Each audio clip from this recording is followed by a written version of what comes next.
श्री शिवाय नमस्तुभ्यं श्री शिवाय नमस्तुभ्यं। कहीं पर भी बैठे, कहीं पर भी रहें, किसी भी स्थान पर रहें, शिव को याद करते रहें, शंकर का स्मरण करते रहें, शंकर का गुणगान करते रहें। शिव भक्ति उसको कहते हैं। 21,600 श्वास जो मनुष्य के शरीर में चल रही है प्रतिदिन, ये 21,600 श्वास में से कम 600 श्वास ऐसी हो जिसमें आप शंकर का नाम ले लें तो समझ लेना कि शिव भक्ति श्रेष्ठ है। 21,000 श्वास भी अपने पास रखो।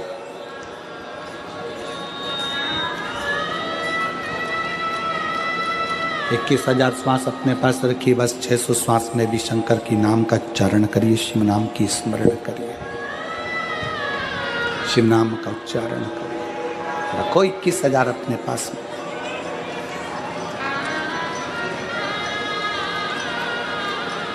इसको शिव भक्ति कहते हैं। सती का तप टूट गया। शंकर जी को सामने देखा मां सती ने। हाथ जोड़कर माता सती निवेदन करती है। हाथ जोड़कर माता सती भगवान शंकर से प्रार्थना करती है, बाबा मैं जानती हूं कि मेरे प्राण छूटेंगे, क्योंकि मैं कुंभज ऋषि के यहाँ कथा सुनने के लिए गई थी तो मैंने कथा के मंडप में बैठकर मांग लिया था कि मेरा शरीर जलकर भस्म हो जाए तो अच्छा है। मैं जानती हूं मेरे प्राण छूटेंगे, मैं जानती हूं कि मेरे प्राण जाएंगे, पर एक निवेदन है मेरे शंकर भगवान से। स्वामी आपसे एक निवेदन करती हूं, प्राण चाहे मेरे कितनी बार भी छूटे पर हर जन्म में आपका साथ मिल जाए, प्रत्येक जन्म में आपका साथ। बाबा एक निवेदन मेरा स्वीकार करना भोलेनाथ कि मेरा जितनी बार भी जन्म हो, जितनी बार भी मैं जन्म लूं, उतनी बार आप मेरे और मैं आपके, जितनी बार जन्म लूं।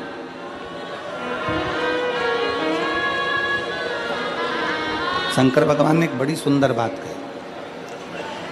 शिव जी कह रहे हैं माता सती से, सती तू जितने जन्म लेगी उतने जन्म में तू मेरी बनेगी। कारण एक है, एक कारण है, तो हर जन्म में मेरी बनेगी। उसका एक कारण है कि सती तू कुंभज ऋषि के आश्रम में भी अगर कथा सुनने के लिए बैठी थी तो तेरी चित्त वृत्ति में शिव समाया हुआ था। तेरा मन, तेरा हृदय, तेरा चित्त कहीं भ्रमित नहीं, कहीं भटका नहीं। एक पत्र आया, उस पत्र में एक लड़के ने अपनी माँ से कहा कि क्यों व्यर्थ की कथा में बैठती हो, क्यों कथा सुनने जाती हो, क्या मिलेगा? मैंने इतनी पढ़ाई नहीं करी है, क्या भोले बाबा मुझे सरकारी नौकरी दे सकते हैं? एक लड़के ने अपनी माँ से प्रश्न किया।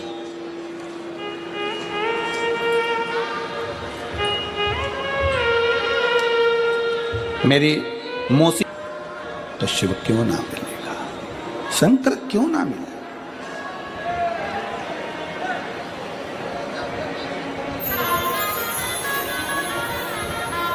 कैसे ना प्राप्त हो? कितनी दूर दूर से आए हो आप लोग, बड़ा बड़ा मेहनत कर कर यहाँ तक पहुँचे हो। आधा किलोमीटर, 1 किलोमीटर, 1.5 किलोमीटर, 2 किलोमीटर पैदल भी चले होगे। 200-500 रुपये, 50-100 रुपये खर्च भी करे होंगे, तब यहाँ पहुँचे हो।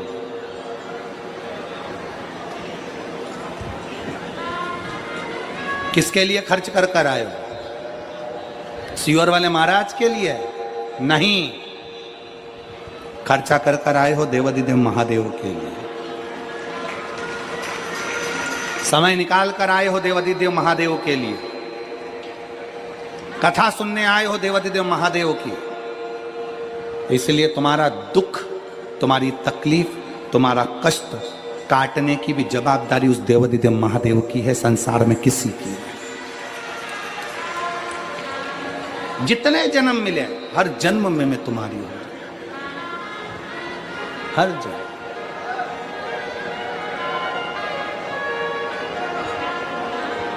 प्रत्येक जन्म में मैं तुम्हारी हूं।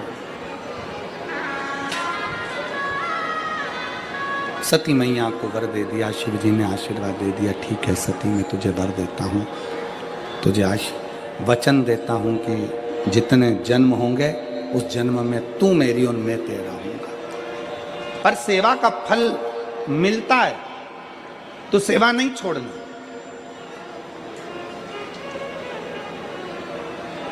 तो सेवा को त्यागना नहीं। और जिस मनुष्य ने, जिस मानव ने ये विचार कर लिया कि मुझे शंकर के मंदिर में, भगवान शंकर की चौखट पर, भगवान शंकर के शिवालय में जाकर, भगवान शंकर की चौखट पर जाकर भगवान शंकर की भक्ति करना है, संकल्प वो ले लेता है पर करवाता स्वयं देवाधिदेव महादेव कराता केवल शिव है। भगवान शंकर कराता है, उसकी सिवा कोई नहीं करा सकता। भगवान शंकर की भक्ति करा सकते। संकल्प आपका। समय आया, सती मैया शिव जी के साथ वापिस आ गई। समय बीत गया। जो सती माता जलकर भस्म हुई, हिमालय राज के यहाँ पार्वती के नाम से विख्यात हो गई। माता पार्वती जी के साथ में शंकर भगवान का विवाह हुआ। पर विवाह भी कोई इतना सरलता में नहीं हो गया। माता सती शिवलिंग का निर्माण करती हैं, उसकी अनुष्ठान करती हैं। शंकर का शिवलिंग का निर्माण कर कर, बालू का शिवलिंग बनाकर, मट्टी का पार्थिव शिवलिंग बनाकर उसकी पूजन कर कर, उसकी आराधना कर कर शंकर को प्राप्त करना चाहती।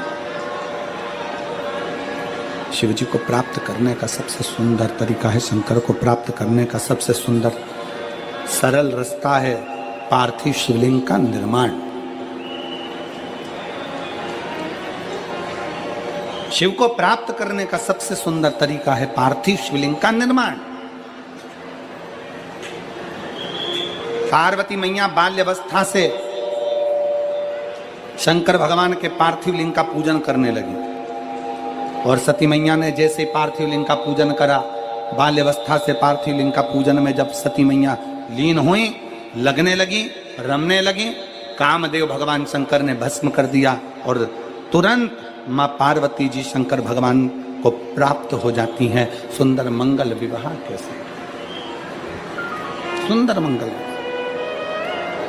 क्या दिया? हिमालय राज जी ने अपनी बेटी के कन्यादान में क्या प्रदान किया? क्या देते हैं हिमालय राज अपनी बेटी के कन्यादान में? शिव महापुराण की कथा कहती है, धन दौलत संपदा सत्ता वैभव सब कुछ बेटी को दो मना नहीं है, पर सबसे ज्यादा जरूरी है अपनी बेटी को संस्कार देकर भेजना। बहुत जरूरी संस्कार देकर।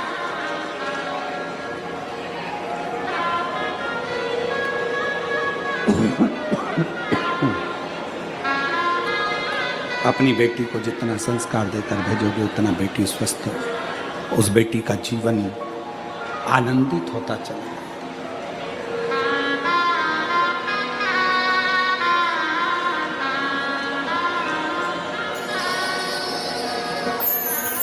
एक घंटा निकल गया, 2 घंटे निकल गए, 3 घंटा निकल गया, 24 घंटे निकल गए। नंदी वहां खड़ा है, पार्वती जी भी उतरी हैं, शिव जी भी उतरे।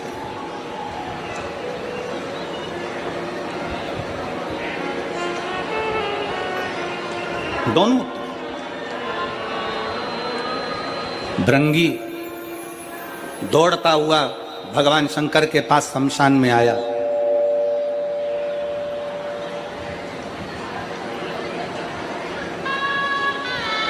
और भृंगी जब दौड़ता हुआ भगवान शंकर के पास में आए, आवाज लगाई भृंगी ने भगवान देवाधिदेव महादेव के सम्मुख में, हर हर महा। जैसे ही भृंगी ने आवाज लगाई, शंकर भगवान का ध्यान गया और शिव जी का ध्यान जाता उससे पहले माता पार्वती जी का ध्यान भृंगी की ओर चला गया। भृंगी की ओर ध्यान गया माता पार्वती जी का।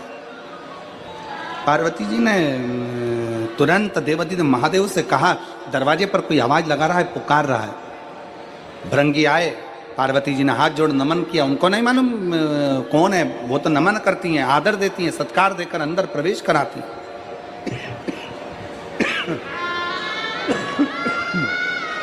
वो तो प्रवेश करा रही, आदर दिया, सम्मान दिया, प्रवेश करा रही।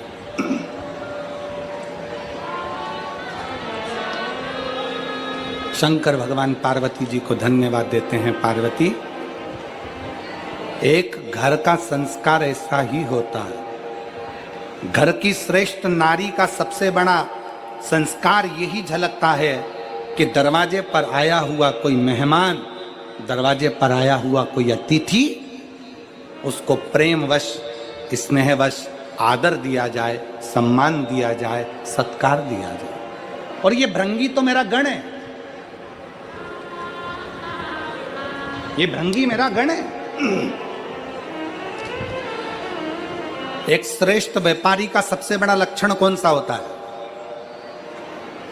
एक श्रेष्ठ व्यापारी का सबसे बड़ा लक्षण होता है कि उसकी फैक्ट्री में जितने लोग काम कर रहे हो, उसकी दुकान पर जितने लोग काम कर रहे हो, उसके घर में जितने लोग काम कर रहे हो, एक श्रेष्ठ व्यापारी का सबसे बड़ा लक्षण होता है कि वो उनसे नम्रता से बात करे, प्रेम से बात करे, तो अपने बेटे की तरह, अपने भाई की तरह व्यवहार करे।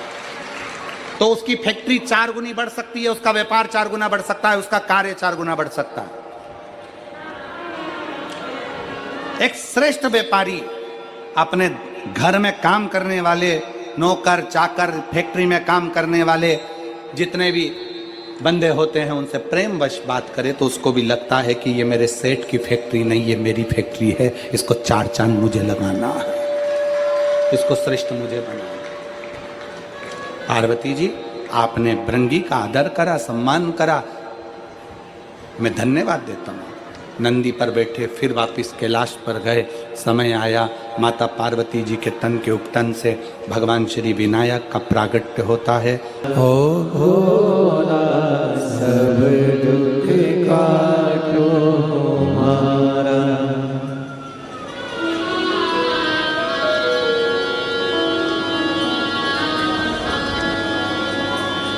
भगवान देवादिदेव महादेव का चरित्र कहता है, भगवान शंकर ने पार्वती जी को उपदेश दिया।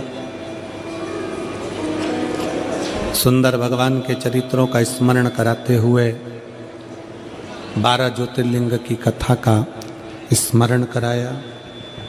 प्रथम तुमरुका जी सोमनाथ जी का वर्णन करते हैं। चंद्र की काया का रोग समाप्त होता है। दूसरा वर्णन श्री मल्लिकार्जुन का करते हैं, कार्तिकेय बाबा के मनाने के लिए पहुंचना और मल्लिकार्जुन के रूप में विराजमान होना। तीसरा वर्णन भगवान महाकाल के रूप में करते हैं। दूषण नाम के राक्षस का संहार किया, महाकालेश्वर बनकर विराजित हुए। फिर वर्णन आता है ओमकारेश्वर बाबा का। विंध्य नामक पर्वत को दर्शन देकर भगवान ओमकारेश्वर के रूप में विराजमान होते हैं। ओमकारेश्वर बाबा नर्मदा जी के सुंदर ओम नाद में भ्रमण करते हैं। फिर वर्णन आया है श्री केदारेश्वर का, केदारनाथ का। नर नारायण ने तप कर कर भीम कुंभकर्ण का बेटा, जिसका संहार स्वयं भगवान शंकर करते हैं, और कुंभकर्ण के बेटे का संहार किया शिवजी का नाम भीमाशंकर होता है। अगला वर्णन है काशी विश्वनाथ। मनु शत्रुपा ने तप कर कर भगवान शंकर को यहाँ विराजमान करा, भगवान विश्वनाथ के रूप में विराजित हुए। फिर वर्णन है श्री त्र्यंबकेश्वर। गौतम बाबा पर गौ हत्या का दोष झूठा लगाया गया और शिव सत्य है,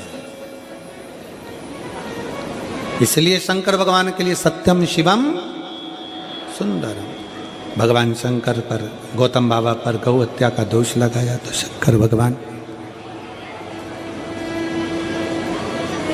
गौतम मुनि के ऊपर से गौ हत्या के दोष को समाप्त करते हैं, त्र्यंबकेश्वर के रूप में विराजमान होते हैं। फिर वर्णन आया है श्री वैद्यनाथ जी का। रावण के लिए भगवान जाते जरूर हैं पर अपना वजन बढ़ाकर पुनः पृथ्वी पर बैठ जाते हैं, बाबा वैद्यनाथ जी के रूप में विराजित हो गए। अगला वर्णन है श्री नागेश्वर। दारुक नाम के राक्षस के संहार के लिए भगवान नागेश्वर बनकर विराजित होते हैं। फिर रामेश्वर बाबा का वर्णन आता है। राम जी स्वयं लंका पर चढ़ाई करने से पहले भगवान शंकर की स्थापना करते हैं, रामेश्वर के रूप में विराजमान होते हैं। फिर वर्णन आया है श्री कृष्णेश्वर भगवान का। सुधर्म नाम के ब्राह्मण की पत्नी घूष्मा के बेटे को सुदेहा ने मार दिया था, तो वो बेटे को वापिस भगवान ने जीवित करा, भगवान कृष्णेश्वर के रूप में विराजमान होते हैं। 12 ज्योतिर्लिंग का चरित्र जैसे ही पूर्ण होता है, चंचुला देवी का पति बिंदुक प्रेत योनि से मुक्त होकर जाता है, चंचुला अखंड सौभाग्यवती धारण हो जाती है। सारे देवता पुष्पों की वर्षा करते हैं, गंधर्व गान करते हैं, अप्सरा नृत्य करती है, चारों तरफ सुख समाहित होता है। भगवान के 12 ज्योतिर्लिंग का चरित्र श्रवण किया। तुमरुका जी ने भगवान शंकर से विनय करी। ये कथा विराम की ओर जाती है। शंकर भगवान मस्तक की बेलपत्र शिवपोथी को समर्पित करते हैं। भगवान शंकर कहते हैं, तुमरुका जी, कली काल में शिव महापुराण की कथा मेरा ही एक प्रतिबिंब होगी, मेरा ही स्वरूप होगी। लोग मुझे कैलाश काशी ढूंढने के लिए जाएंगे। जिस स्थान पर शिव महापुराण की कथा होगी वो कैलाश और काशी वहीं विराजमान हो जाएंगे। दिल से जो मांगेगा शिव उसके द्वार पर जाकर प्रदान करेगा। शिव महापुराण की कथा में भक्त आते हैं। शंकर कहते हैं, पर जो भक्त अपनी कथा को श्रवण कर कर जाते हैं उनके दरवाजे तक स्वयं शंकर उनकी झोली भरने के लिए पहुंच जाता है। ऐसा शिव तत्व भगवान शंकर की कथा तुमरुका जी ने भगवान शिव के मस्तक पर शिव पोथी को रखा, विराम की ओर लेकर गए। ये 2024 की विराम की कथा थी जो आज 30 तारीख तक चल रही थी, जिसका सुबह 8 बजे से 11 बजे तक आप पंडाल में बैठकर कथा सुन रहे थे। दोपहर में 2 बजे से 5 बजे तक टीवी चैनल पर, आस्था चैनल पर कथा को सुनेंगे। लाखों की भीड़ में लाखों शिव भक्त यहाँ आए हैं। 2024 के इतिहास की ये कथा रायपुर छत्तीसगढ़ की हुई, जिसमें अपार जन समुदाय, अपार शिव भक्त यहाँ पहुँचे। यहाँ का प्रशासन, यहाँ के कलेक्टर महोदय, SP, SSP, IG, DIG, commissioner और यहाँ का संपूर्ण चिकित्सा विभाग, पीडब्ल्यूडी विभाग और सारे विद्युत विभाग और सारे विभाग जिन्होंने इस कथा में पुलिस प्रशासन ने जो सहयोग प्रदान किया है उसके लिए एक बार जोरदार ताली बजाकर साधुवाद है। सब ने बहुत अच्छे क्रम से कथा को संभाला। और देखिए, पुलिस अगर हेलमेट लगाने का बोलती है, सीट बेल्ट लगाने का बोलती है, तो उसमें फ़ायदा आपका है। सरकार का कोई फ़ायदा है क्या इसमें? हेलमेट नहीं लगाओगे, सरकार तुम्हारा फ़ायदा, ये माथा तुम्हारा बच जाएगा। सीट बेल्ट लगाओगे तो तुम्हारा फायदा। जैसे तुम्हारे हेलमेट लगाने से, सीट बेल्ट लगाने से सरकार का फायदा नहीं, फायदा तुम्हारा है, उसी तरह शंकर को 1 लोटा जल चढ़ाने से सियोर वाले महाराज का फायदा नहीं, फायदा तुम्हारा। करते रहो। गाड़ियों को क्रम से मिलो। बहुत ज़्यादा संख्या में भीड़ है। आरती के बाद जब आप लोग जाएंगे, बहुत धीरे धीरे जाना। अपना घर, अपना द्वार, परिवार आपका इंतजार करता है। सावधानी से गाड़ी चलाओ, प्रेमवश जाओ। झोली पसार कर बाबा से प्रार्थना करना, बाबा खूब खुशियां देना। जब हम 4 जनवरी को 10 जनवरी तक कथा सुनने के लिए हाले को सछुरिया आए, तब बाबा ऐसी कृपा करना कि हमारी झोलियां खुशियों से भरा जाए। बाबा को प्रार्थना करना। मैं श्री कमल देवांगन जी को बहुत बहुत साधुवाद देता हूँ। श्रीमती सरला देवांगन जी को साधुवाद देता हूँ। जिन्होंने इस पवित्र कथा का लाभ आप और हमको दिया है और संपूर्ण रायपुर छत्तीसगढ़ का इतिहास रचा है।